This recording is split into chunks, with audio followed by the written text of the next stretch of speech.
One of the best places to find big redfish are inlets and passes. There's a few reasons why inlets and passes are so good at accumulating big giant trophy redfish. And the first is food. So an inlet or a pass always has water moving in and out with the tide or the wind. So it brings a lot of food with it. You know, an inlet or a pass could be way inside, maybe a creek mouth, or it could be out in the ocean.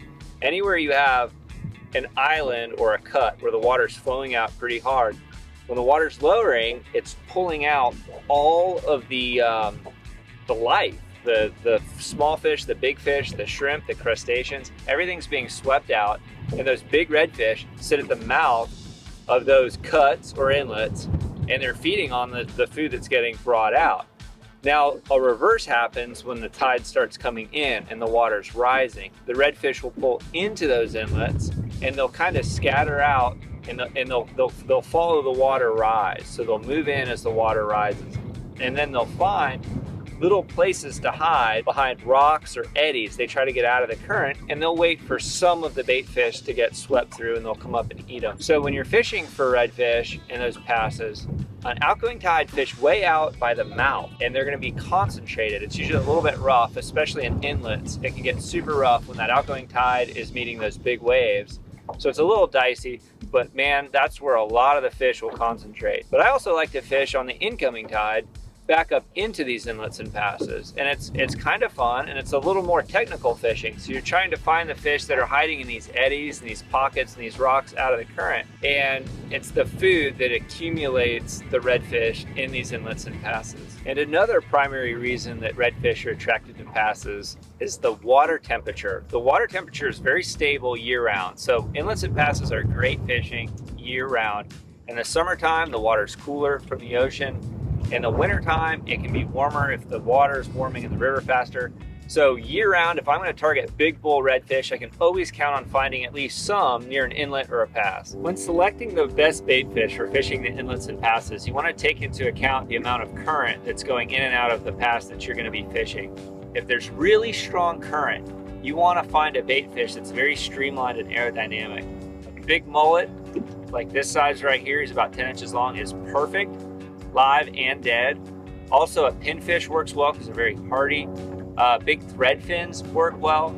Baits that don't work very well would be like a pigfish that will spin on the hook, or a blue crab, or any kind of bait that isn't going to be very streamlined in the current, because after a while they're going to get tired. And if they're not hardy and streamlined like this mullet, they're going to spin and look very unnatural, and the bait and the redfish just aren't going to eat it. So one of my favorite baits is a big silver mullet, live or cut. What you don't want to do if you're using a cut bait is you don't want to use like a cube like you would use if you're fishing in the flats or an area that has just a little bit of current. So if there's heavy, strong current, don't use a square piece, because you gotta, picture it in the water. It's just down there kind of tumbling. You want it to look very streamlined, like you're rigging a trolling bait for offshore. You want it to look really good, really natural in the water, especially because it's got a weight that's keeping it down there near the bottom. So you really can't go wrong with a bigger silver mullet or a cut mullet. Again, pinfish works well, pogies work pretty well, but they get tired, but a thread fin is also a really good bait. Let me show you how to hook them too. So no matter if you're going to be drifting these baits or keeping them pegged to the bottom, you want to keep them very streamlined when the current's pretty strong. So you want to hook it right in the nose, bottom to top, just like that. That's going to keep your hook point up. It won't snag on the rocks, and that's going to look really good in the water. The live one, we're going to do the same thing. Take both lips, get a little bit of cartilage on your hook there, and that's going to keep your bait looking really good on the bottom, and it's going to keep them healthy and alive for a little while. Now, if the current's not really strong, you don't have to fish it as streamlined. You can go to like a technique like you're gonna fish on the flats. You can throw a couple of rods out, let some chunk baits, some big square pieces of bait sit on the bottom. You can go back to cut blue crab. But if you're in an inlet or a pass where that current's just ripping, you want these baits to look as natural as possible down on the bottom. So it's really important to use like a long, thin bait that's pretty hardy. Hook them up towards the front of the face.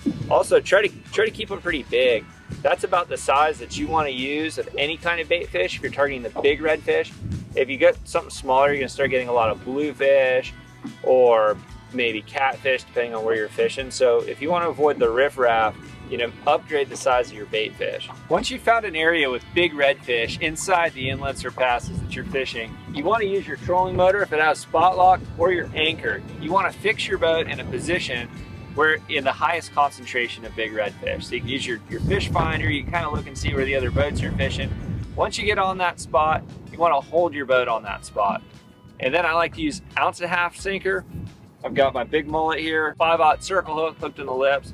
What you want to do is you want to chuck it out a little bit from the boat if it's deeper than about 20 feet. So if it's 20 feet or deeper, just a short toss, sink it down to the bottom, leave it there. If it's shallower than that, the fish are going to stay off your boat a little bit. You want to rip that line out there a little bit further.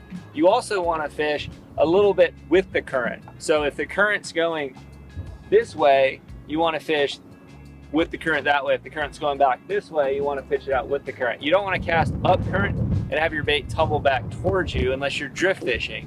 So if you're sitting stationary with your anchor, all you need to do, you need to put on a sinker that'll keep your bait on the bottom.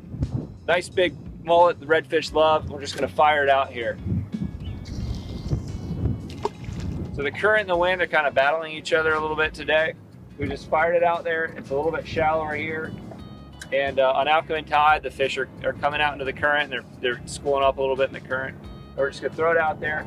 You wanna keep it tight, and as soon as you feel that bite, you wanna just reel that circle hook into the fish, and then give it a little extra oof to set it.